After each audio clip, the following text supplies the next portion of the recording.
chamar, sem mais delongas, a irmã Ana Lídia, a irmã Herbene. Ontem eu não sei se Beni estava assistindo. Ele deu o testemunho de Beni aqui. E o pastor Dal. Rasgou a seda. Rasgou a seda, viu, Beni? Eles vão estar falando sobre o discipulado.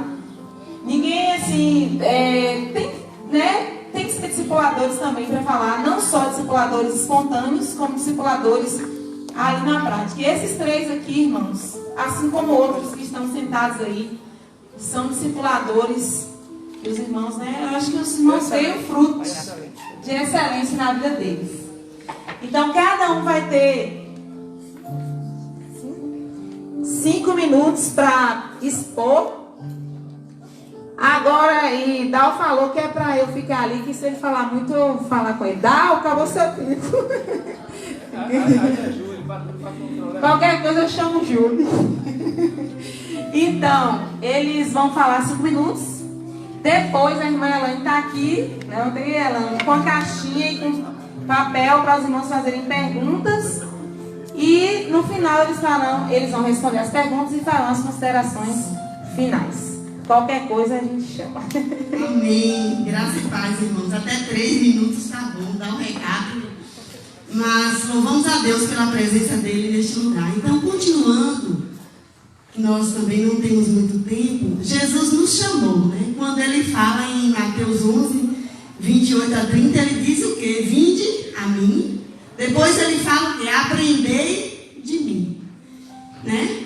E em Mateus 28, 19 e 20, ele nos comissiona: ide, fazei discípulos. Por isso que nós fomos impactados. Pode puxar? Nós fomos impactados com essa diferença.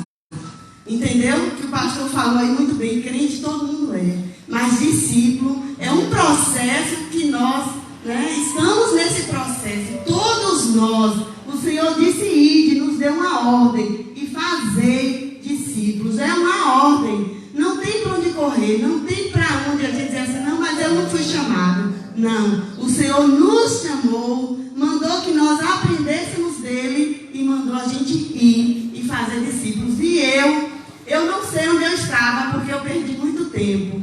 Porque eu me encontrei no discipulado. Está aqui um testemunho pessoal. E eu tive lá em Jacobina 2 discipuladoras, Regina e Dioneia. E hoje eu vejo que eu poderia ter aprendido mais dela. Mas tudo no tempo do Senhor. Então eu me encontrei no discipulado. Amo fazer discipulado. Se for para pegar 10, não dá para pegar porque não tem tempo. Mas eu quero dizer isso. E me encontrei e aprendi, tenho aprendido. E o discipulado é um aprendizado contínuo, certo? Então, o discipulado, eu quero falar aqui da nossa realidade, é rapidinho. O discipulado, nesse cuidado contínuo, começa desde quando a pessoa chega ali na igreja. Você sabia? Na porta da igreja, como ela é recebida, faz a diferença. O diácono, quem está ali na porta, recebe. Irmãos, a gente tem que aprender, abrindo parênteses, muito dessa pandemia. Porque essa pandemia nos ajudou a olhar no olho do irmão. A gente já chega ali, já é recebido com um sorriso de máscara, porém com álcool ali. A paz, irmão, como você está. Você está entendendo? Tudo contribui, a gente precisa aprender muito com essa pandemia. Então, desde o diácono até você que senta, eu não posso acreditar que alguém sente do lado do outro, mesmo distância, e não dê a paz. E não diga assim: quem é você? Às terça-feira, se eu não me engano, tinha uma pessoa diferente ali, não foi uma irmã. Eu fui lá, uma adolescente jovem, perguntei o nome, chamei Nete, eu ia chamar a Dália, não vou chamar uma mulher. Ela é visitante, seja bem-vinda. Então a gente precisa, esse discipulado, precisa começar esse cuidado quando a pessoa chega na igreja. Fiquem atentos. Chegou alguém, ou você não sabe quem é aquela pessoa, cumprimenta, graça e paz. Quem é você? Seja bem-vindo, você é visitante? Eu já passei alguns vídeos perguntando assim: você é visitante? Não. Aí eu, meu Deus. Mas eu conheci o irmão, você está me entendendo? Então, irmãos, é tempo desse aconchego, desse cuidado. Chega junto, fala, cumprimenta. Então, nessa lógica de discipulado, cuidado contínuo, constante, acontece quando a pessoa chega na igreja. Deu para entender? Amém? Então, a partir de hoje, você fica aí atento. Sentou ao lado de alguém, viu alguém sozinho, chega lá, chega junto. Mas o que é o discipulado? A gente já tem aprendido, são vários, né? Mas o cerne do discipulado é aprender e ensinar a seguir e obedecer a Jesus através de quê? Da Bíblia. Nós temos esse manual, irmão. Não é difícil. Então, isso que é o discipulado. O discipulado ajuda a crescer espiritualmente. Todo crente, servo do Senhor, discípulo do Senhor, precisa crescer e aprender mais de Jesus. Eu diria que, eu não é querendo falar assim da idade, mas quem é a irmã mais velha aqui, tem sempre que aprender, não tem, irmãos? Todos os dias a gente tem que aprender. Esse aprendizado contínuo. Então é isso o discipulado. E o pastor Josué, o livro está até ali, Discipulado que Transforma, pastor Josué Companhã, né? Ele fala assim, que o discipulado em sua essência é um processo multiplicador. Ou seja, discípulos gerando discípulos. Eu ganho um, a pessoa que eu ganhei ganha mais um e vai, né? Mas para além disso, acima de tudo, o discipulado é um processo transformador. Vê o tempo aí, viu? Já estou terminando. Então é um processo transformador, porque ajuda a transformar. Nós somos usados por Deus através, né, do estudo da palavra, ajudar aquela pessoa a crescer espiritualmente, a ser transformada. Então eu faço um desafio. Se você já tem uma idade, já está muito tempo na igreja, mas nunca foi discipulado, procure alguém que você, com certeza, você vai aprender, tá certo? Procure aqui o Ministério de Discipulado. Então, assim, esse discipulado, agora trazendo para a nossa realidade, não é de qualquer jeito. Nós temos dois tipos de discipulado. Um pastor já falou tudo que eu ia falar, né? É o discipulado contínuo. Então, eu só vou encerrar com ele. Mas o primeiro é o discipulado fixo. A gente colocou assim, né? Discipulado fixo é aquele que quando a pessoa chega na igreja, ela vem, aceita Jesus, é bem recebida, amém? É bem recebida, pergunta o que é que ela está precisando, às vezes ela pergunta onde é o banheiro, você vai lá, aquele amor. Quem ama, cuida.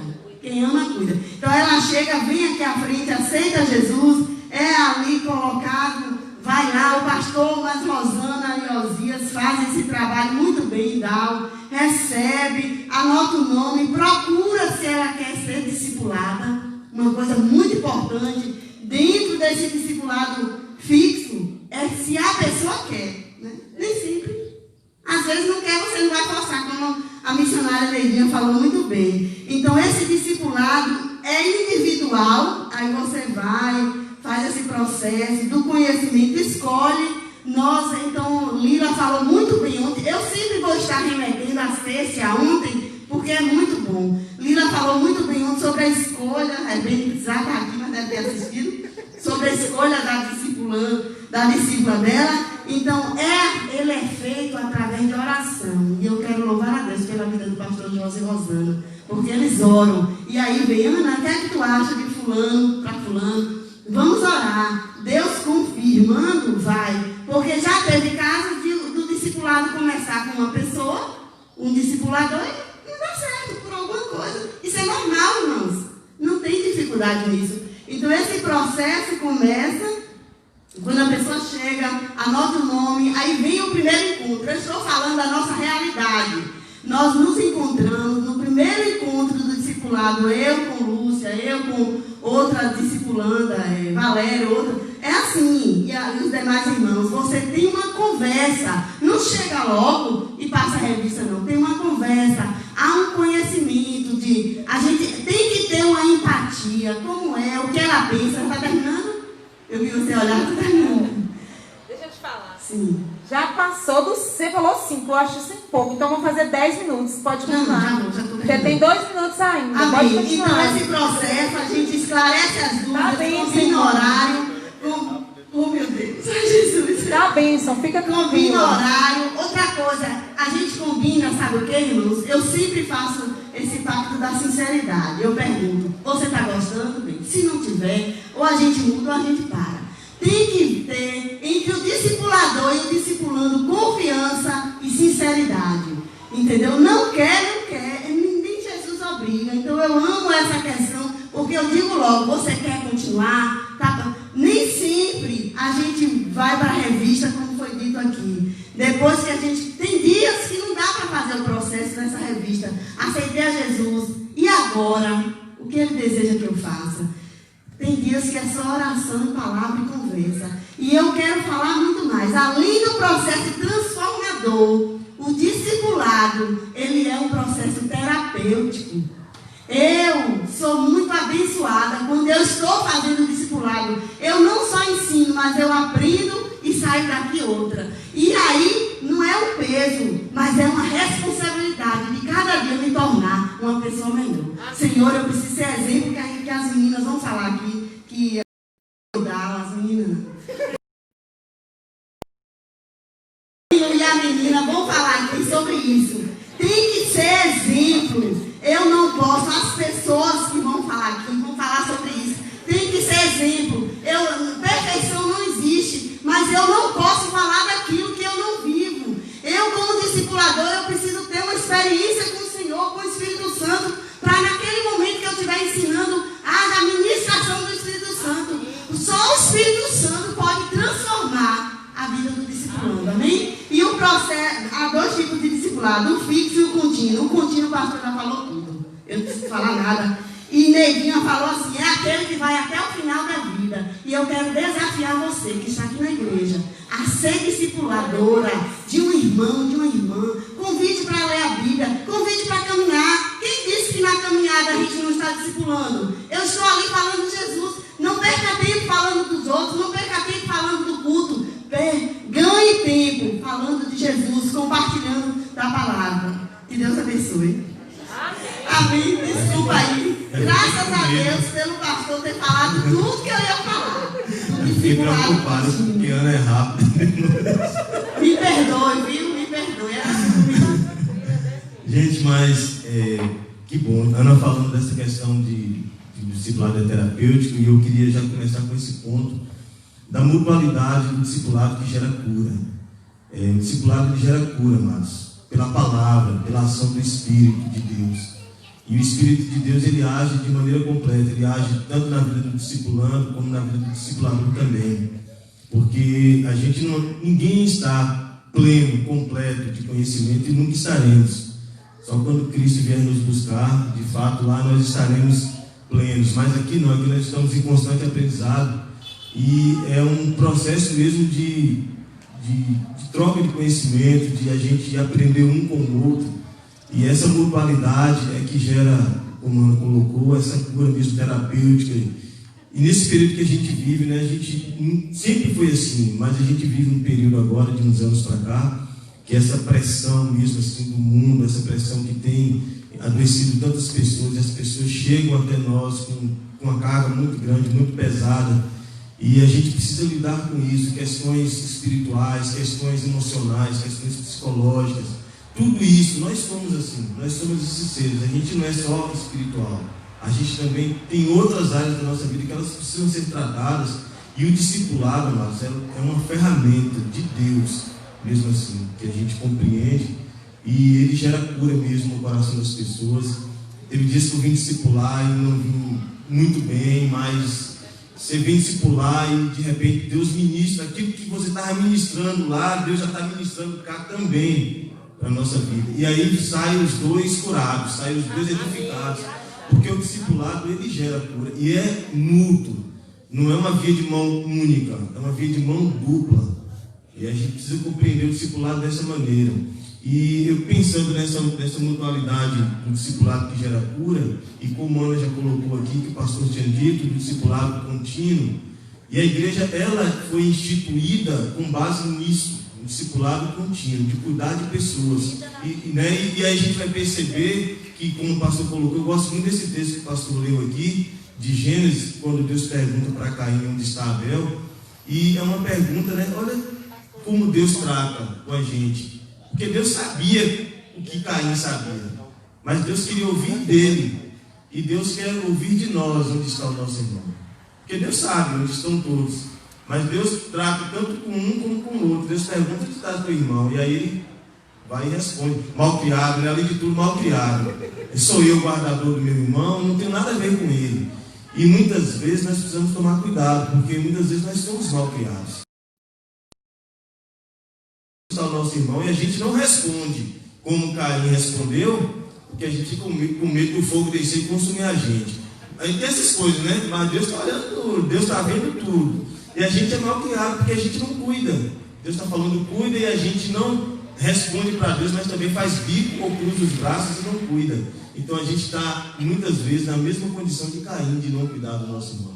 E há um ensino bíblico nas cartas de Paulo, desse discipulado contínuo, de que os mais velhos devem ensinar os mais jovens, as mulheres mais velhas devem ensinar as mais jovens, os homens mais velhos devem ensinar os mais jovens. E não é ensinar com a fala, mas é ensinar pelo exemplo, pela vida no exemplo mesmo. Então, esse discipulado vai gerando cura também, porque a troca de experiências, os testemunhos de vida, de experiências que os mais velhos já viveram, que pode passar para os mais jovens e eles criarem uma casca. Eu estava até falando com o Júlio lá em casa isso, que Moisés ele criou casca para cuidar daquele povo no Egito. Era a presença de Deus sobre tudo, mas você vai criando uma resistência, porque nós como cristãos, e o pastor colocou muito bem aqui, não pode ficar o tempo todo, a vida toda de muleta. Não pode, claro, você vai discipular, é contínuo, porque a gente vai se encontrar, vai trocar experiências, vai pedir ajuda um ao outro, mas não pode ser uma muleta. A gente precisa criar casca, os crentes têm que criar casca, criar a mesma resistência, e isso é vida de oração, é vida de palavra, isso é um amadurecimento que a gente entende dentro da palavra. Renúncia, muito bem, sem ela não tem como. E Deus vai gerando em nós essa resistência mesmo em relação ao pecado, em relação às críticas, em relação a tudo que a gente vive e que a gente precisa estar preparado sobre isso. Uma outra coisa interessante que o pastor colocou sobre ver como a gente vê o outro. E aí eu coloquei aqui que o discipulado ele não é seletivo. Ele não pode ser seletivo, em aspecto nenhum. Ele não pode ser seletivo em relação ao irmão que a gente supostamente acha que é antipático, porque a gente nem teve relação com ele e já pensa que não foi com a cara de fulano. Coisas que a gente precisa quebrar. Essas crenças que a gente traz de lá. O sangue não bateu, aqui o sangue tem que bater. Não existe essa história. O sangue não... A gente vem com essas crenças e a gente fala, não foi com a cara de fulano. Meu filho, então precisa ir. Porque o evangelho é essa contramão mesmo. O discipulado nos força a essa contramão daquilo que a gente acreditava antes. Então, não pode ser seletivo em relação à idade, em relação à questão social, em relação à questão intelectual. Não pode ser seletivo. A gente precisa estar aberto a ensinar e a aprender com os nossos irmãos, independente. Eu louvo a Deus sempre assim, amados. Eu fico maravilhado com a ação de Deus e como eu aprendo com a vida da irmã Maria Silva e da irmã Joana Muniz. Tem outros irmãos aqui, mas eu falo delas que elas são pessoas iletradas, mas amados, quando essas irmãs abrem a boca, eu fico paralisado diante de Deus. Eu falo para os irmãos, como Deus opera, e eu louvo a Deus na oração, e eu louvo a Deus olhando para a vida delas, porque eu falo, Senhor, só Tu podes fazer essas coisas. Então, amados, mas alguém passou tempo com elas, e elas estão sempre aqui, estão aprendendo. Não sabe escrever, mas pede alguém para escrever, como é o caso da irmã Maria Silva. E não sabe ler, mas a fé vem pelo ouvir, e ouvir a palavra de Deus. Eles estão sempre aprendendo e ensinando para a gente. Então, o discipulado, ele não pode e não deve ser seletivo. Nem aqui, nem na nossa rua, como o pastor falou, mas aquela pessoa, mas isso e aquilo. Não, mas nós fomos chamados e estamos no mesmo pé de igualdade. Uma outra coisa que eu queria colocar em relação ao discipulado, que tem muito a ver com a questão do reino, é que nós, amados, nós não estamos na esfera superior. Cristo nos tirou das trevas para a sua maravilhosa luz, mas nós continuamos seres humanos. Nós não fomos elevados a uma classe que a gente fala agora, eu estou num nível maior do que aqueles que não conhecem, ou do que aqueles que chegaram depois. Não, nós estamos todos, Deus nivela todo mundo por baixo. O bom de tudo é isso, é que Deus olha e vê todos nivelados por baixo. Não tem essa coisa de dizer, aquele ali, não tem. E isso é muito importante, porque se a gente tiver esse sentimento, e Paulo escrevendo aos Filipenses, ele vai falar que deve haver em nós o mesmo sentimento que houve em Cristo. Que sentimento houve em Cristo? Cristo se rebaixou. Se nós não tivermos o sentimento de nos rebaixar à condição de servo, dificilmente nós seremos discípulos. Dificilmente nós geraremos discípulos, porque na esfera de Senhor só tem um, é o nosso Deus. Os demais são servos e chamados a ser discípulos. E é nessa condição que nós geramos os frutos que Deus quer. E para encerrar a minha fala, quero colocar também sobre os riscos que o discipulador pode gerar na vida do discipulando. Porque o discipulador, ele é uma bênção na vida do discipulando, mas ele também pode ser um prejuízo na vida do discipulando. Porque nós ensinamos em todo o tempo. Eu falei para a Júlia lá em casa, uns dias atrás, eu falo, se você não fizer nada, você está ensinando alguma coisa. Você está ensinando para alguém que ele também não precisa fazer nada. Até quando nós estamos parados, nós estamos ensinando alguma coisa para alguém. E eu queria chamar a atenção de nós como igreja, que Neidinha falou muito bem antes, porque ela citou o exemplo de Moisés em relação a Josué. E Josué estava sempre aos pés de Moisés, mas ele via em Moisés um homem comprometido com Deus, que era pecador. Ele sabia que Moisés era falho, e falhou muitas vezes dentro do processo. Mas isso faz parte, amados. Mas Moisés, ele tinha um coração quebrado diante de Deus. E Josué via isso e o tempo todo estava com ele. E por isso que foi reproduzido um líder à altura de comandar aquele povo, porque ele estava aos pés. Mas se ele visse um líder relapso, um líder que omisso, um líder que não levasse as coisas de Deus a sério, por certo também ele aprenderia isso. E aí chama a atenção para nós como igreja, que as pessoas que estão à nossa volta, ou o discipulado, seja ele contínuo, ou o discipulado outro fixo, as pessoas estão aprendendo com a gente.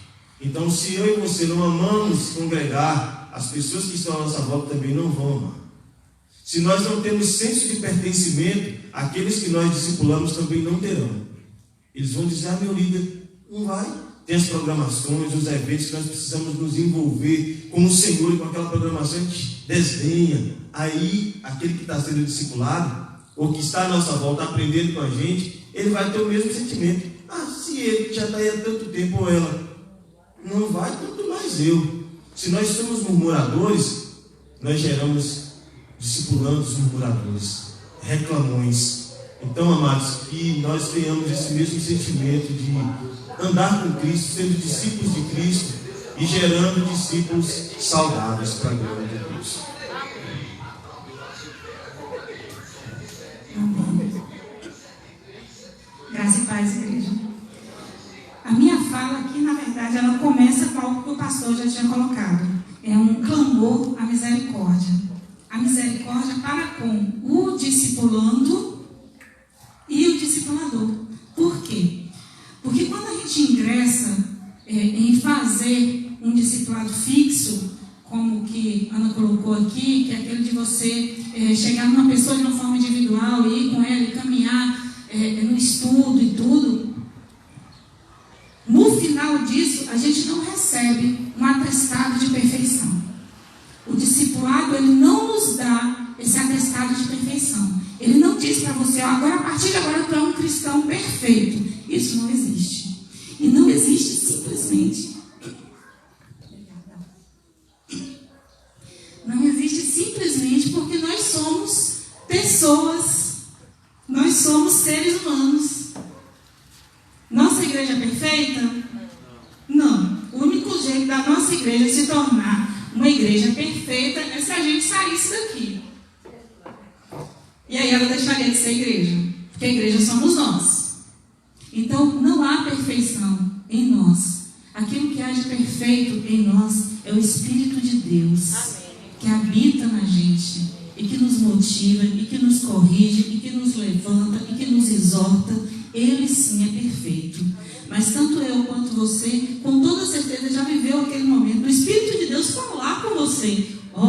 Beni, é por aqui. Não, por aqui é melhor. Vai dar certo se for por aqui. E aí lá na frente a gente quebra a cara e a gente se dá conta. Não, eu não ouvi o Espírito de Deus. Todos nós já passamos por uma situação assim. Então, nem o discipulando, por mais tempo que ele tenha fazendo aquilo, por mais dedicado que ele seja, ele vai ser perfeito, e nem o discipulador dele. Então, o nosso clamor é que nós nos lembremos que ainda que eu seja discipulanda fixa de Dal, Ana Lídia, que não está fazendo o meu discipulado, ela também é uma discipuladora minha. Então, se me perceber errando em alguma coisa, ao invés de me criticar, que ela tenha misericórdia, que ela clame por mim.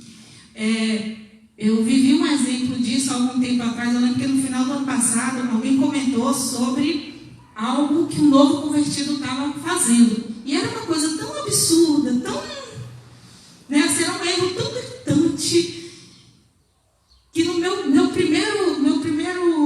minha primeira atitude foi pensar, está sendo discipulado? Aí a pessoa, por quem? Por fulano. Eu, puxa, oh meu Deus, tem misericórdia. E aí eu comecei a orar por essa pessoa.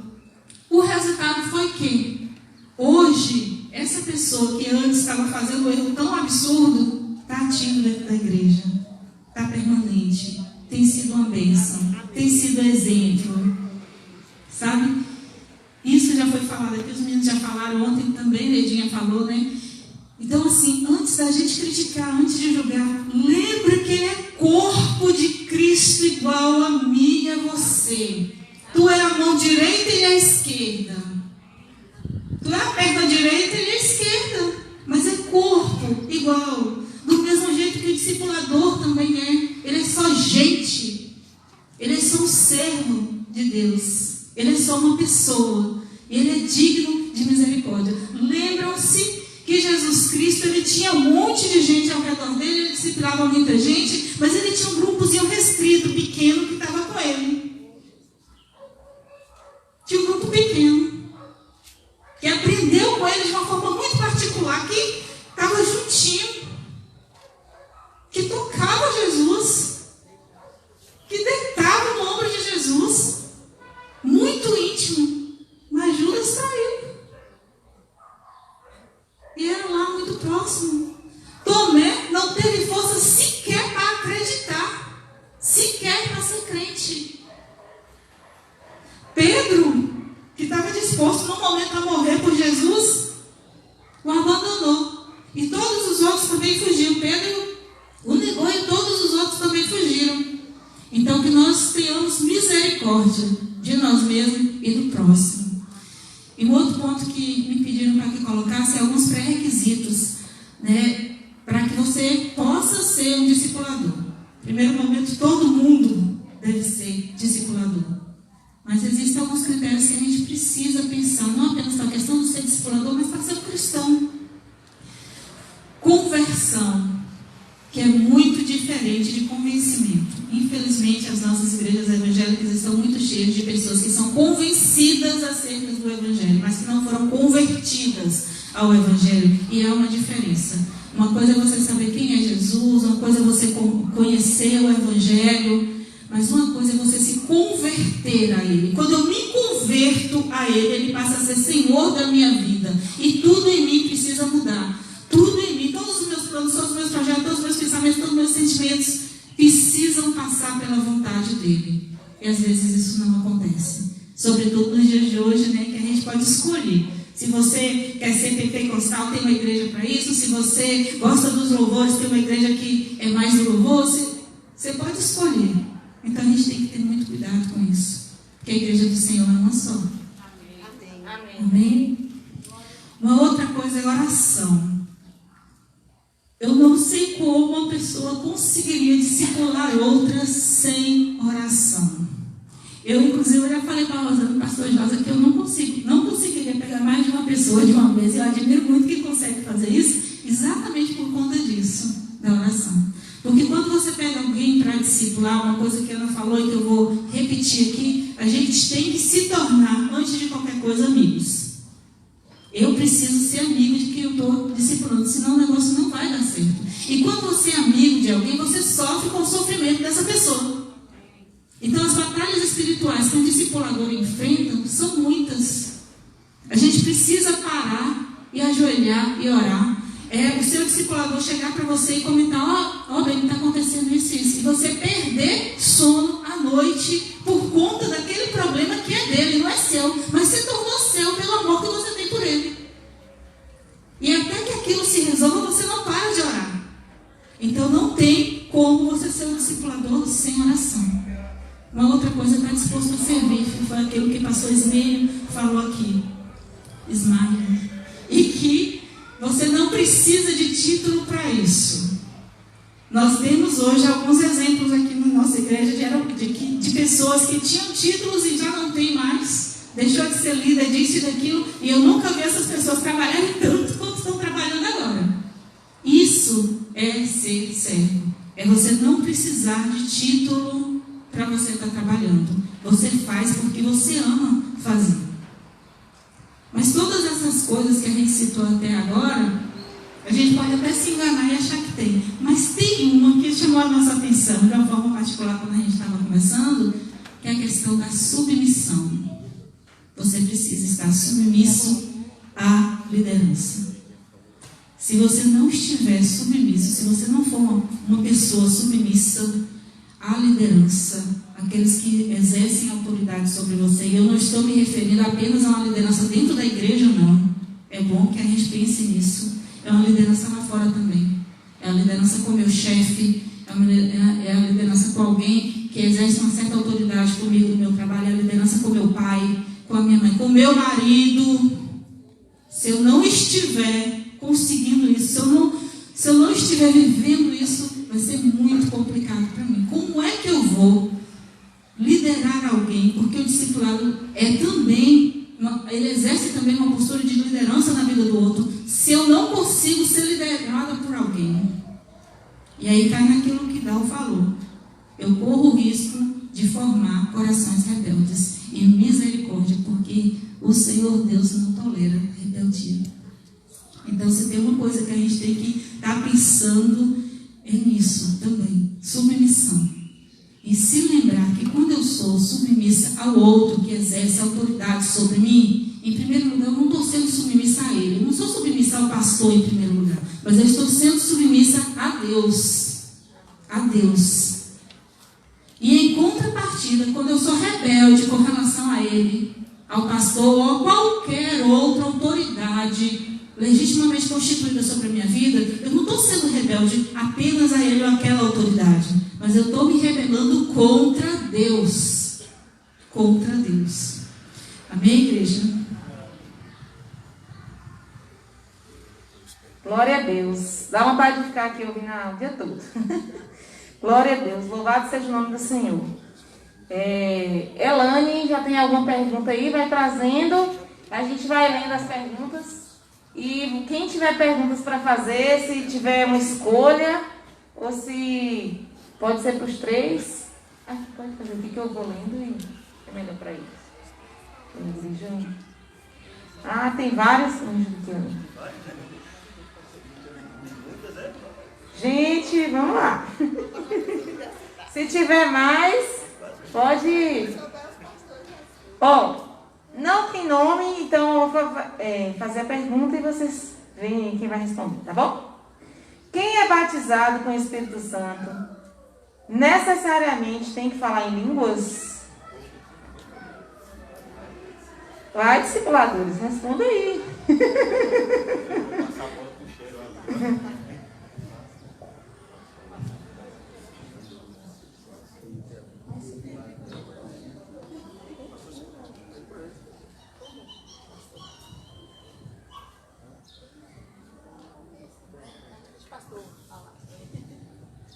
Não necessariamente. A gente... E a pergunta faz parte, viu, gente? Porque discipulado é isso, você não pode guardar dúvida, não. Tem que tirar todas as dúvidas, isso é discipulado. Então, assim, nós temos em Atos 2, ali eles falaram em língua, mas aquelas línguas não foram línguas celestiais, foram línguas inteligíveis. Bem, a gente tem outras experiências, assim, que é chamado de batismo no Espírito Santo, mas pessoas não falaram em língua. Vamos lá, Jesus, cheio o nome do Espírito Santo. Jesus foi ou não batizado com o Espírito Santo? No dia do batismo dele, inclusive, nas águas, o Espírito Santo veio sobre ele. Você não viu Jesus sapatear e nem falar em língua estranha. João Batista foi cheio do Espírito Santo desde o ventre da mãe. Você não vê João Batista falar em língua estranha. E aí a gente poderia citar aqui tantos outros exemplos. Então, e o maior de todos os dons é o amor. Não adianta falar língua estranha, não adianta... É interessante também ressaltar aí o seguinte, que o que vai caracterizar o crente como um discípulo na sua essência, não é tanto o dom, mas o fruto. O fruto caracteriza muito mais o discípulo do que o dom. O fruto vai tratar da sua essência. O fruto vai tratar de quem você é. O dom você tem. O dom é carisma. O dom Deus te deu. Mas muita gente com dom vai para o inferno. E Jesus disse: tem muita gente que fala língua, que faz milagre, maravilhas inclusive, ele vai dizer: apartai-vos de mim. Agora, quem tem fruto, dificilmente não. Quem tem fruto não ouvirá do Senhor dizendo: apartai-vos de mim, malditos que eu não vos conheço, porque não faz a coisa certa, não. Então, totalmente, às vezes a gente foca no dom e esquece o fruto. E no discipulado a gente foca no fruto, na frutificação, dar os frutos, né, que Jesus... Ô pastor, só para complementar, quando eu cheguei na igreja, eu cheguei com uma carga que eu ouvi a minha vida toda: essa menina é uma menina sem amor. Essa menina é uma menina sem amor. Então, no dia que eu fui ministrada para receber o batismo com o Espírito Santo, eu pedi ao Senhor.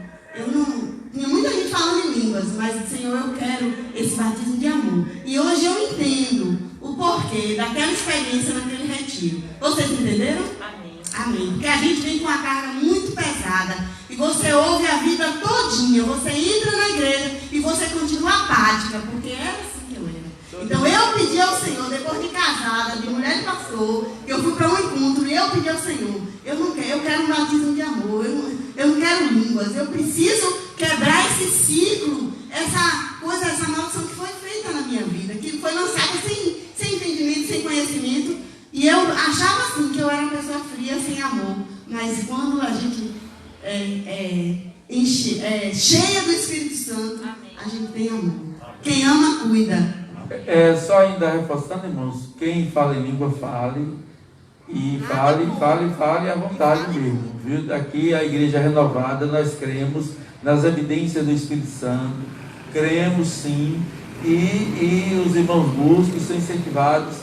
Né, entendeu? Se puder interpretar, interprete, tá bom? Mas vamos estar sempre concentrados no fruto. O dom é importante, ele existe e é necessário, viu? É necessário, até sinal também para os descrentes. Essa pergunta é boa. O discípulo tem que confessar todos os pecados para o discipulador?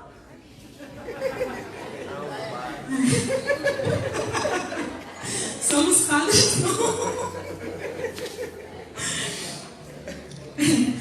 Eu vou ficar com aquilo que eu tinha dito antes. O seu discipulador precisa ser seu amigo. Confessar todos os seus pecados para o discipulador, talvez isso não seja necessário naquele momento. Mas, em primeiro lugar, você precisa confessar seus pecados a Cristo. E a partir do momento em que você confessa seu pecado para Cristo, você vai perceber que não é tão difícil assim dividir aquela carga com o seu discipulador. Porque a intenção dele é te ajudar. E às vezes é de fato necessário. Né? Como a Ana falou mais cedo, esse processo do discipulado, ele é um processo terapêutico. E às vezes falar sobre aquilo que é um pecado na minha vida, e que às vezes, como a Ana mencionou aqui agora, eu não estou conseguindo vencer sozinho, isso ajuda. Tem hora que a gente está com um problema tão grande na vida da gente, aquilo parece sufocar tanto, a gente sufocar tanto, parece que não tem solução. Mas o simples fato de eu sentar com um amigo e conversar, parece que aquilo desaparece só na conversa. Surge a solução para aquilo só com a conversa. Você é obrigado a falar todos os seus problemas para o discipulador? Não. Mas que Deus te abençoe, que você tenha uma relação tão boa com Ele, que isso aconteça de uma forma natural. Mas eu lhe aconselho a sempre estar aos pés de Cristo e fazer aquilo que a palavra diz. Jogue sobre mim os teus fardos, Cristo fala pra gente, né? Confesse a Ele, e aí você vai perceber que é mais fácil falar para os outros. Eu quero pedir a permissão aqui mesmo para fazer um adendo aí e dizer o seguinte, principalmente aos discipuladores, não apenas do discipulando, sobre essa questão aí é muito interessante que às vezes a pessoa não consegue se perdoar. O problema não é pedir perdão, às vezes é ela se perdoar. Então é extremamente importante que aí no discipulado, nessa relação discípulo-discipulador, que se perceba. Então você tem os seus problemas, os seus pecados, confesse ao Senhor. Mas como foi dito ali pela Neuza, você tem alguma dificuldade, então conversa com o seu discipulador. E aí agora falando aos discipuladores, às vezes a pessoa já confessou para o Senhor, já confessou para o discipulador, mas ainda tem um problema, porque às vezes ela não conseguiu se perdoar. Então quando ela não consegue se perdoar, ela fica sofrendo. Aí é importante ter esse olhar, esse entendimento, porque se ela não se perdoar, o problema perpetua. Em relação à observação também, é o que Beni falou da questão da confiança. O Júlio pediu para falar também, fazer uma observação. A questão dessa descrição do discipulador. Né? Que o discipulador ele não pode falar para ninguém aquilo que o discipulando falou. Só no caso do pastor, que às vezes a gente tem que ir ao pastor, porque o discipulando pede também, né, pastor? E aí a gente vai, pastor, nosso discipulando está precisando. Então essa questão da descrição é importante. É a ética, o sigilo, Isso, né? Confiança. Pegando ainda essa fala aqui eu estava falando antes do discipulado, da mutualidade do discipulado que gera cura. E Tiago, capítulo 5, versículo 16, ele fala disso, sobre essa questão de confessar as culpas uns aos outros para que sejamos sarados. E aí Rosana colocou nesse ponto da descrição, isso é extremamente importante, mas só gera cura se houver mesmo de fato esse amor, essa oração, verdade. Sabe? Porque se não tiver descrição, aquilo que era para ser cura, o problema vai ficar muito maior, porque de repente aquilo que o discipulando confessou pelo discipulador está no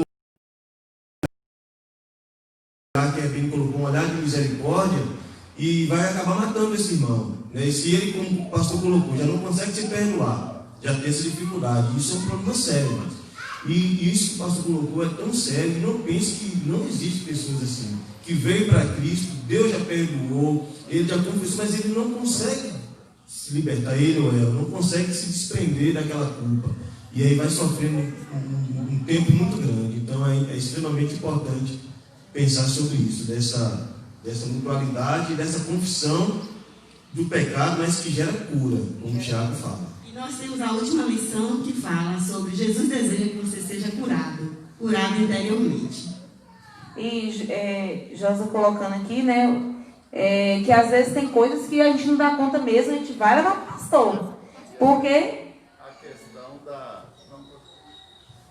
na questão de problemas que não tem como o discipulador segurar, ele tem que levar para o pastor, porque é o pastor, né? E às vezes vai caber alguma disciplina ou coisa assim, tem que ser com o pastor mesmo, né? É isso mesmo. Tem duas perguntas que estão interligadas. Eu posso ser batizado sem ser discipulado? E a outra, qual a importância do discipulado para o batismo? Vocês podem responder. Na nossa igreja, a gente prima pelo discipulado depois do batismo. Porque não é de qualquer jeito que a pessoa vai ser discipulada. Então, na nossa igreja, o pastor, juntamente com o conselho, todos que geralmente, em sua maioria, passa primeiro pelo discipulado. Caso, às vezes, está terminando, né? E vai demorar o batismo, falta uma lição, aí a pessoa adianta, e aí passa pelo conselho, passa pelo pastor, e é primordial o discipulado. Qual é a outra? Ana, e só complementando o que você falou, e lembrando que o discipulado não é um curso pré-batismo, para a gente separar. Precisa ser discipulado para batizar, mas não necessariamente o discipulado é um curso para batizar. Porque já tivemos casos aqui, o pastor já colocou outras vezes, de pessoas que terminou o discipulado, mas não tinham condição nenhuma de ser batizado. Porque não é apenas ter as lições, é a gente perceber se realmente mudança, se houve encontro com Cristo, perceber esse amadurecimento, esse crescimento, até o ponto que o discipulador referenda ao pastor, porque a gente pastoreia, como o pastor disse, então ele não consegue perceber isso. E o discipulador é que vai dar essas informações, né? Dá na nossa conversa aquele dia, então você pode falar da questão do referendar, da liderança, que a gente pode tocar, e qualquer coisa o pastor fala também. Certo. E foi interessante colocar isso aí, né? A gente tinha pensado sobre isso, sobre se referendar alguém para o batismo. O discipulador, ele que está mais próximo do discipulando, então ele percebe se o discipulando pode ser batizado, tem condições. E quando a gente diz condições, irmãos, sempre guarda no coração de vocês, não é perfeito para batizar. Não risca isso. É a gente perceber mudança, que de fato houve um encontro com Cristo, que essa pessoa ama o Senhor e tem sede de Deus e quer crescer. É disso que a gente está falando. E a gente refere isso, frutos de arrependimento, de conversão. E aí o discipulador referenda, ou diz assim, olha, ele está pronto para ser batizado ou batizada. Mas também isso vai além. Não é só referendar para o batismo, é referendar para uma liderança futura. Perceba que se Deus chegasse para Moisés e perguntasse para Moisés, Moisés, o que você acha de Josué para ser líder? Você já pensou nisso? Você acha que Moisés diria o que para Deus? Ele dizia, não, Senhor, esse menino está sempre aqui. Esse menino ama o Senhor, esse menino, ele tem condição de tocar para frente. Mesmo que Deus soubesse, eu estou colocando de forma hipotética. Mas se Deus perguntasse para Moisés acerca de Josué, certamente Moisés diria, ele tem condição de liderar. E isso, amados, deve servir para nós também. De repente tem pessoas que assumem liderança na igreja, mas ela não tem condição, ela não tinha a mínima condição de assumir liderança. Porque existiam traços que estavam muito mais preocupadas, como o pastor da pergunta dele, muito mais preocupadas com os dons do que com os frutos do Espírito na vida dela, e era uma pessoa que precisava ser tratada mais até assumir a liderança, mas foi referendada por alguém. Então a gente precisa conhecer mesmo e até tal ponto de dizer, olha pastor, eu ando um pouco com fulano, acho que o senhor deveria pensar sobre isso. Porque o pastor não tem bola de cristal não, viu, Márcio? Eu falo isso porque errou, o pastor não sabia disso, mas eu não sabia não. E nós que estávamos mais próximos e poderíamos ter alertado, não fizemos nada. E aí depois a gente volta e ajuda a crucificar o pastor, porque escolheu, porque referendou, e crucifica o irmão porque tomou a decisão. Então nós precisamos ter muito cuidado com isso, para que a gente tenha líderes saudáveis. Amém? Ou às vezes acontece também da pessoa ser batizada, e aí quem não acompanha ficar apontando e criticando. Isso também acontece. Por que deve ser discipulado? Eu acredito que vocês já responderam, mas se vocês quiserem falar. E outra que está ligada, que eu acho que a Ana também respondeu, mas vocês podem fazer uma observação. Como ocorre a dinâmica do discipulado, e outra que eu acho que está ligada também.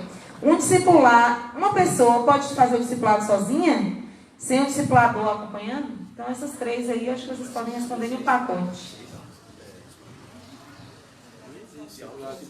Não, a pessoa não pode se autodiscipular. O discipulado é uma interação, vida na vida, né?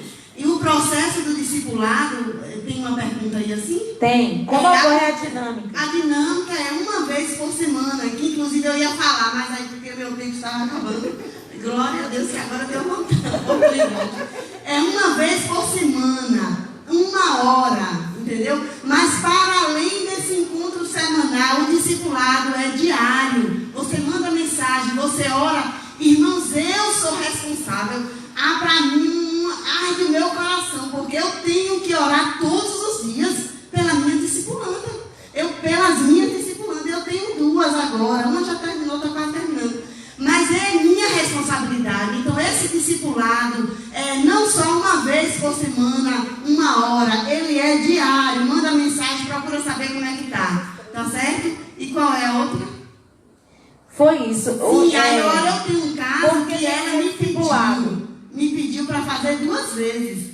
Como eu tenho disponibilidade, mas aí é um caso, exceto, porque ela está precisando de uma ajuda excepcional. Aí eu marquei 2 vezes por semana, mas porque ela está passando por um processo que precisa desse acompanhamento.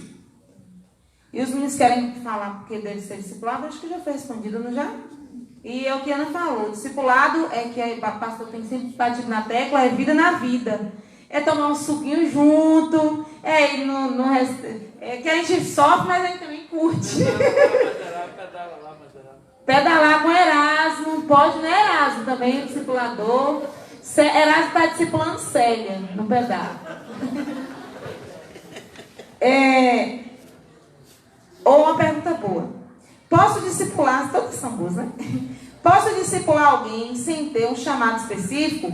Ou preciso fazer os treinamentos antes?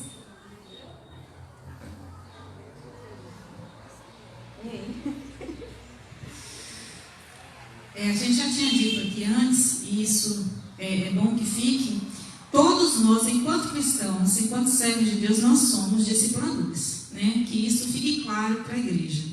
Mas assumir a vida de alguém que é esse discipulado fixo, a gente precisa, quem vai fazer isso, ele precisa ter alguns critérios. Então, quando você pensar, se você não faz parte ainda do grupo, mas aí você pensa, não, eu quero ser um discipulador. Você vai procurar a equipe e a equipe não vai te falar, ó, então tá aqui, vai discipular fulano. Não é dessa forma. Do mesmo jeito que se você quiser cantar no louvor, o pessoal no louvor não vai chegar para você, não, então vem à noite que você vai cantar com a gente. Não acontece assim.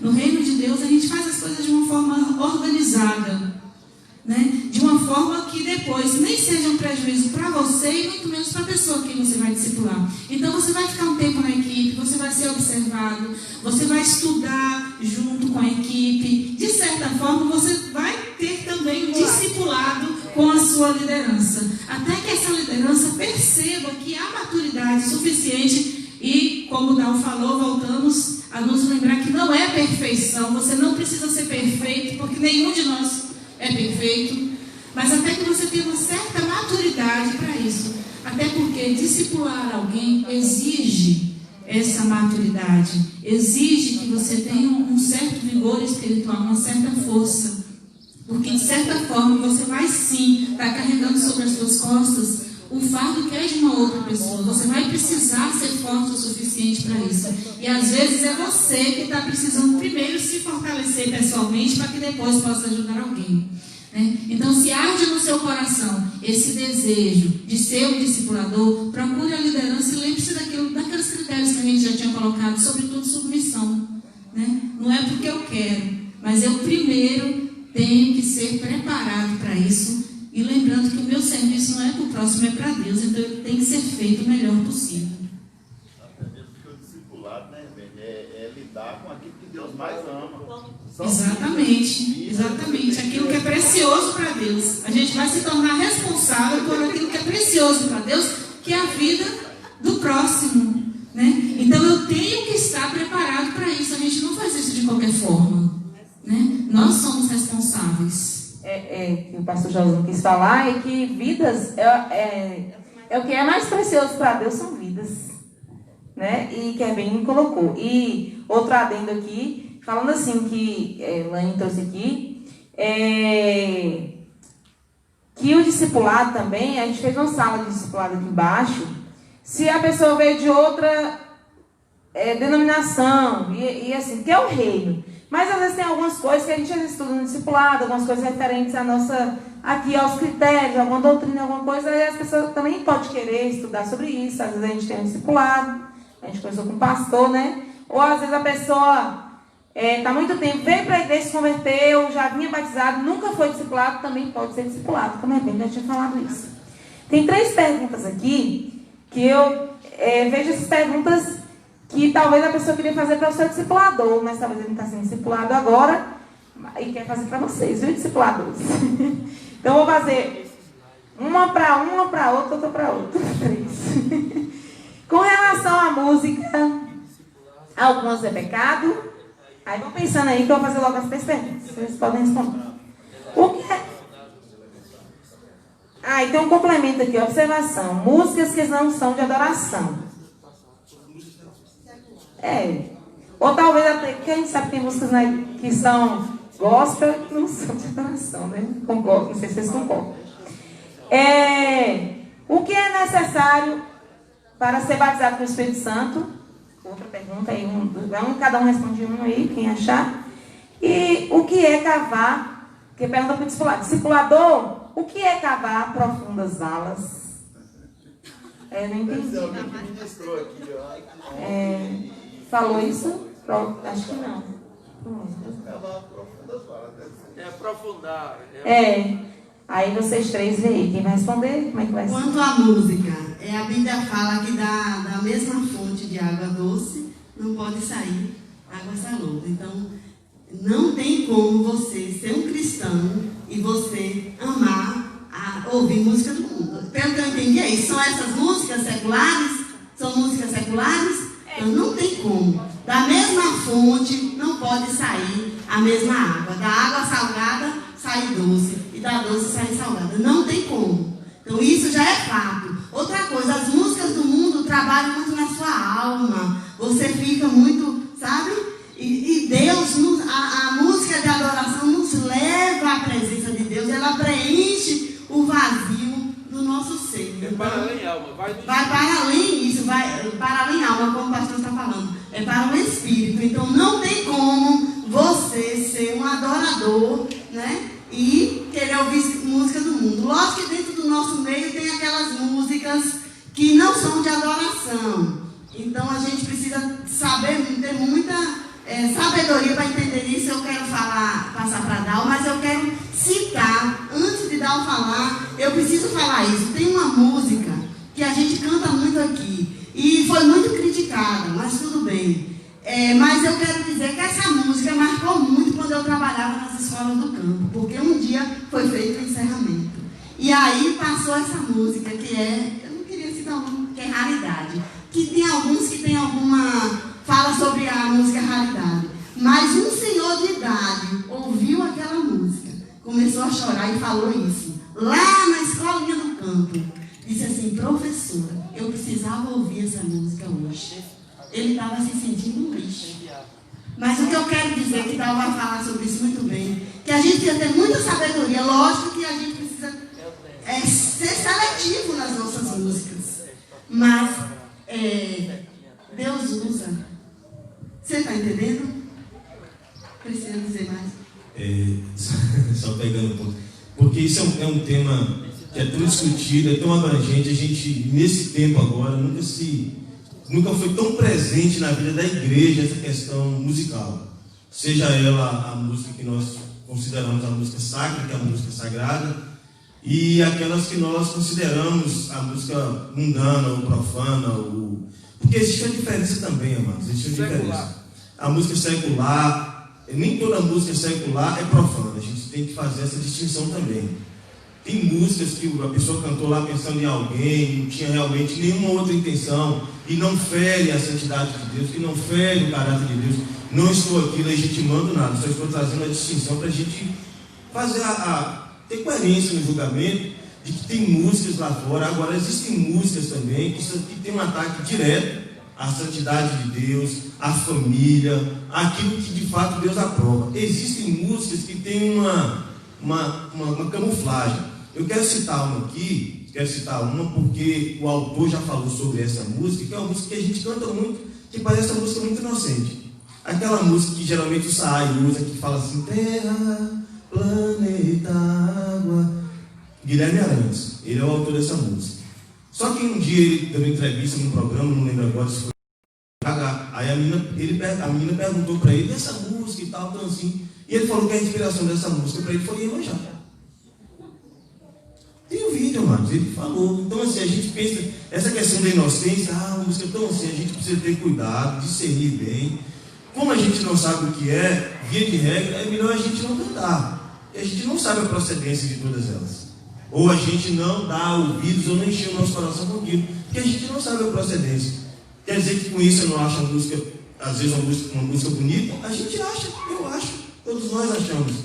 Tanto é que às vezes a gente sempre, numa mensagem, em alguma fala, a gente faz uma parodiazinha pegando uma música que a gente ouviu lá. É porque talvez aquela música tenha uma Luiz Gonzaga, essas músicas que cantam o sertão, essas coisas assim, a gente sempre faz essas citações. Mas pegando ele o que ela falou, a gente precisa se ater àquilo que de fato glorifica a Deus.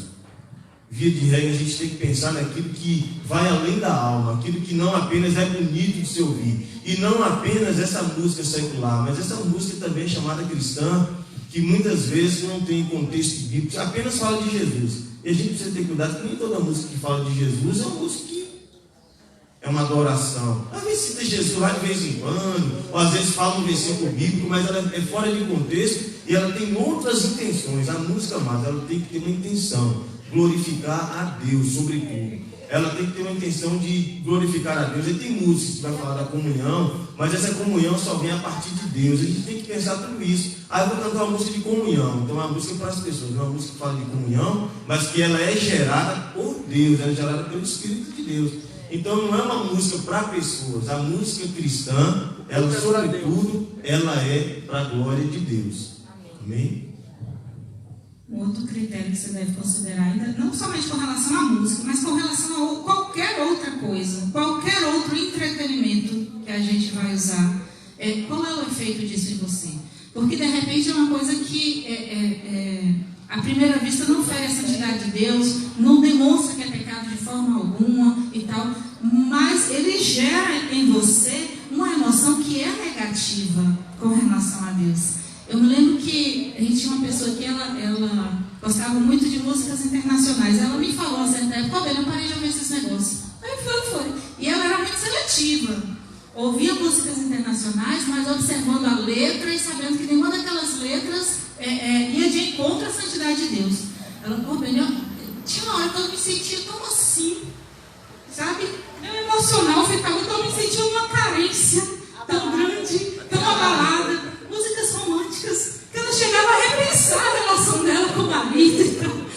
Então são coisas que você precisa estar observando, não apenas com relação à música, mas com relação a tudo o que está na vida da gente. Eu ia falar assim, em relação às vezes, novelas, séries, que às vezes a gente assiste, pode trazer sentimento de inveja, de ciúmes, de maledicência, porque às vezes não é tudo que gera, não. Estou falando, eu assisto série, gosto de filmes, mas tem coisas que às vezes você vai assistindo, você fala, vixe, esse negócio que está me levando para um caminho, não. Aí você para. De repente você está lá assistindo sua novela e torcendo para que aconteça uma coisa que é totalmente errada, mas que só porque está numa novela você acha que é legal. E para encerrar, eu quero falar assim, a gente precisa do senso crítico. Eu gosto de música pentecostal, eu gosto. E gosto de forró. Eu vou limpar a casa, eu boto uma música assim, mais animada. Mas o irmão tem que respeitar isso, e eu respeito o irmão que gosta de adoração. Mas tem umas que eu fico assim, eu não canto essa parte aí não é bíblico. Vocês estão entendendo que a gente precisa ter o senso crítico, até para a música do nosso meio, é isso, é pelo Espírito.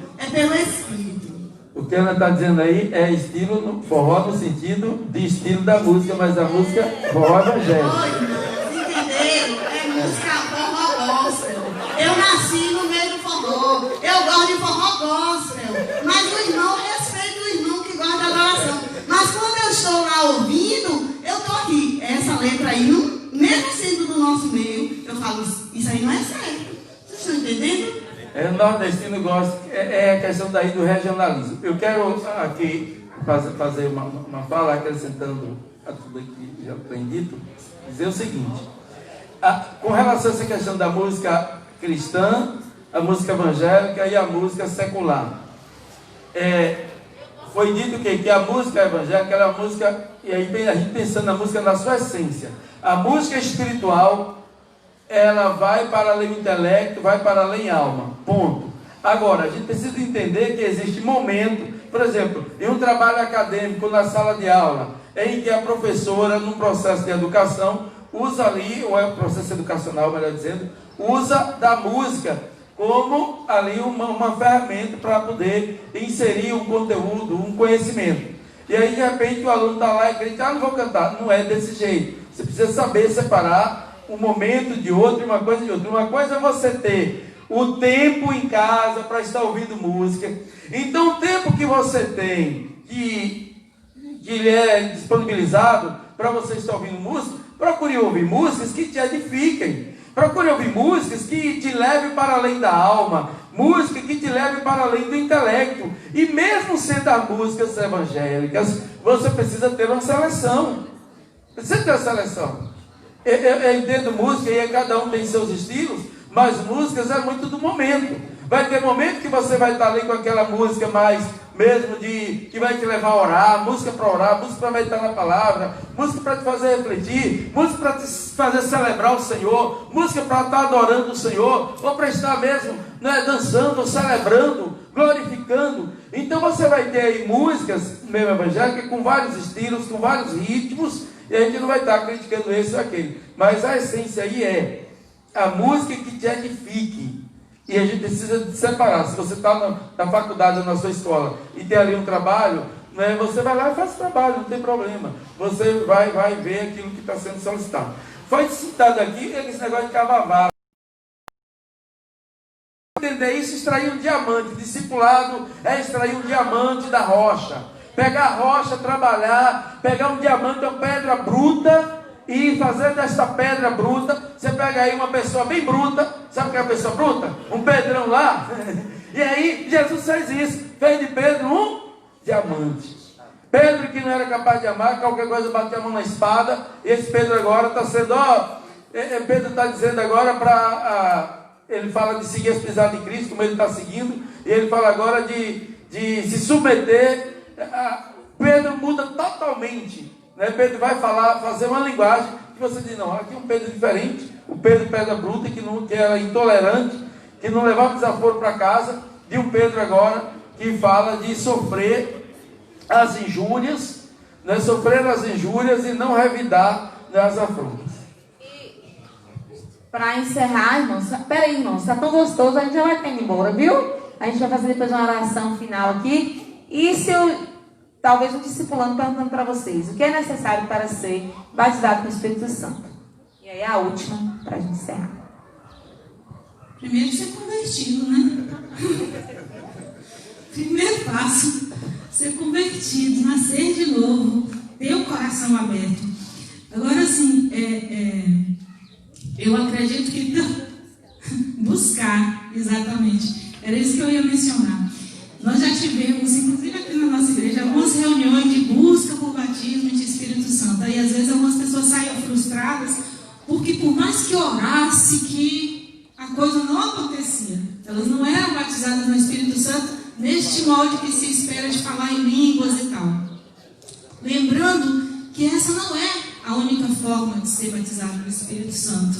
Às vezes é aquilo que a gente tinha falado antes. Você se importa muito com aquilo que é externo e não com o fruto. Quem diz que só porque você não fala em línguas, você não é batizado no Espírito Santo? Esse não é o único sinal. Existem outros. E talvez você esteja negligenciando esse outro sinal que o Senhor colocou na sua vida, e que pode ser tão útil, pode ser tão abençoador na vida de outra pessoa, porque você está nessa ilusão do falar em línguas. Então, que nós venhamos a procurar os frutos, aquilo que Deus tem colocado nas nossas vidas e que pode nos ajudar a gerar frutos. Isso é o mais importante. Mas os critérios são esses: sermos convertidos, estar buscando. E quando isso vai acontecer, é Deus que pode sabe. acontecer até no seu quarto. Porque Exatamente. você não busca Deus, vem para uma reunião que quer ser batizado pelo Espírito Santo. Tem que começar em casa lá, fechando a porta do quarto. Entra e ora ao teu Pai. E se é isso que você quer, começa a buscar em casa. Irmãos, e da mesa e demais aqui, eu preciso falar um pouquinho sobre esse assunto, porque esse assunto ele é um tanto conceitual e teológico e doutrinário. As pessoas confundem enchimento do Espírito Santo com batismo com o Espírito Santo. Do ponto de vista bíblico, do ponto de vista teológico, no momento que você nasce de Deus, você nasce de que Espírito? É do Espírito de Deus. Você nasceu de Deus, você nasce do Espírito de Deus, você já tem Espírito Santo. Então, essa questão de batismo com o Espírito Santo, aí é confundido com enchimento do Espírito, que é uma outra coisa. Enchimento do Espírito é uma experiência que pode se repetir várias vezes, porque você enche hoje, mas você pode estar vazio. Agora, nós temos na doutrina pentecostal, que inclusive já vem mudando, até mesmo nas Assembleias de Deus, que as Assembleias de Deus antigamente não estudava teologia, hoje estuda teologia, e tem já um conceito diferente com relação a isso. Porque durante muito tempo as igrejas pentecostais renovadas têm um conceito de que batismo com o Espírito Santo é alguém que fala em língua estranha. De maneira tal que, em determinadas igrejas pentecostais, para a pessoa exercer um cargo, uma função, tinha que falar língua estranha. Então ficou associado, batismo com o Espírito Santo, com o dom de língua estranha. E isso não é bíblico.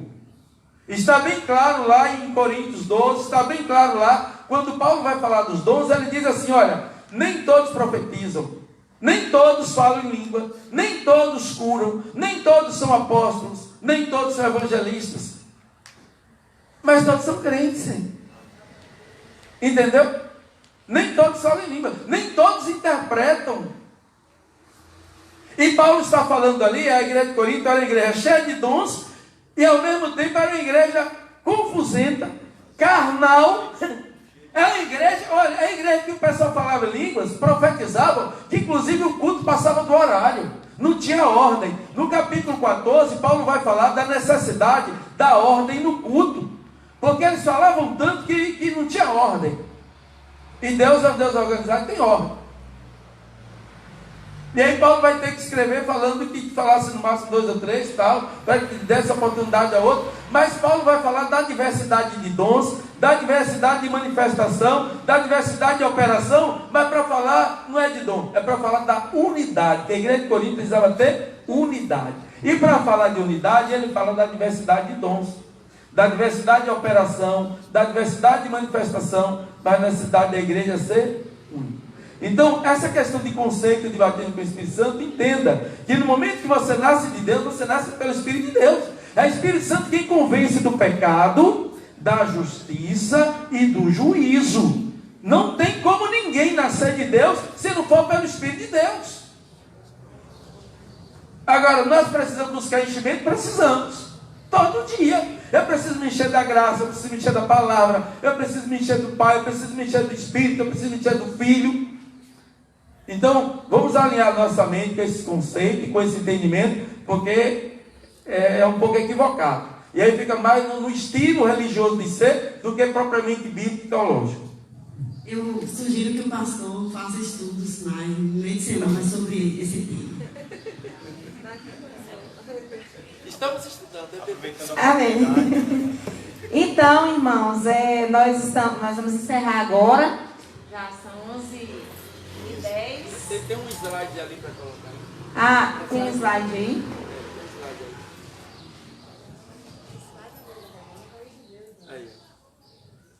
Ah, boa. Que foi o que um discípulo, não é isso, Neiva? Um discipulador.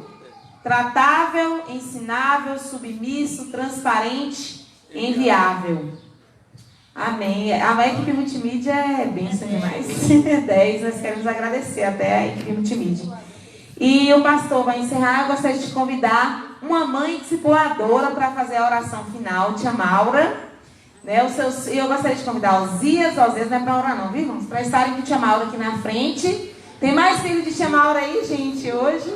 Herbene Costa aqui também, que é filha. Tia Maura vai orar e com ele não está próximo, porque ela é uma mãe discipuladora. Aí ela vai orar conosco e depois o pastor encerrará. Desculpa, vamos desfazer a mesa. Eu quero louvar a Deus pela vida dos nossos discipuladores, Ana, Dal e Beni, que são bênção do Senhor. Como eles colocaram, eles não são perfeitos, mas eles dão frutos. Eles são ensináveis, eles são tratáveis.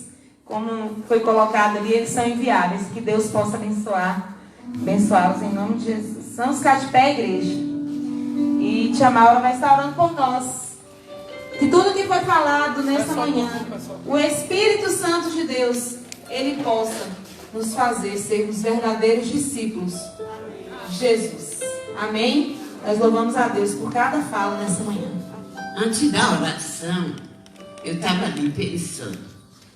Eu falei assim, só é o novo convertido que pode ser discipulado, e as pessoas lá dos 70 e 70 mais.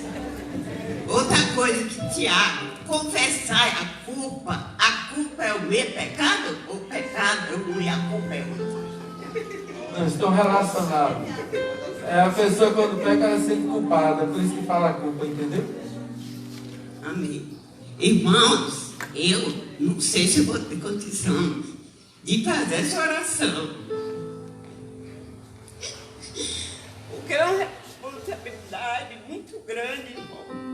Deus me deu 7 filhos. E eu criei. Eu não, Deus criou. Deus criou meus filhos no caminho que eles deviam andar. Quem pode falar alguma coisa é eles. Mas estava no meu alcance de fazer, eu fiz. E graças a Deus por isso, que todos que chegou na minha família, aqueles que ainda não eram convertidos, eles se converteram. Não que eu sou boa, não que eu não faço coisa errada, não que eu não peco, mas porque Deus me deu essa graça. Do dia que eu aceitei Jesus aqui, o meu propósito diante de Deus era ganhar minha família para Jesus. Eu não tinha, irmão, eu não tinha outro plano em minha vida. É como a irmã ontem falou, você tem que fazer o discipulado dos seus filhos. Começa de sua casa. Eu estou falando aqui para meus filhos, para Osés, para Osias. A Ebene, comece o discipulado em casa, com o culto doméstico, ensinando os seus filhos a palavra de Deus, recitar a palavra de Deus. Hoje os pais, a maioria, não estou aqui, como é que diz, acusando ninguém, mas a maioria hoje anda numa correria, que não tem tempo de educar os seus filhos. E a palavra diz, ensina a criança do caminho que ele deve andar. Não é depois dele velho, mas você ensinando ele, ele nunca vai esquecer. Se ele desviar, mas ele foi apresentado aqui. Irmão, isso aqui, essa apresentação aqui no altar, é uma cobertura do sangue de Jesus sobre cada criança, cada pai. Isso é de uma fortaleza que você nem imagina consagrar o seu filho aqui, marcados com o sangue de Jesus. Vamos orar. Deus, te agradecemos por esta manhã, que tu nos concedeu. Tu nos deu a condição de estar aqui para aprender mais, Senhor, da tua palavra. Como nós somos pais, imperfeitos, cheios de defeito, mas a tua misericórdia nos alcançou. Pelo sangue de Jesus, somos salvos, lavados e purificados, porque aquele sangue que foi derramado naquela cruz não foi em vão, foi para nos redimir dos nossos pecados. Obrigado, Deus, por a vida da segunda igreja, por a vida do pastor Adinei, por a vida de todos que passaram por aqui, que deixaram um pouquinho das raízes, para agora ela estar profundidade na tua palavra.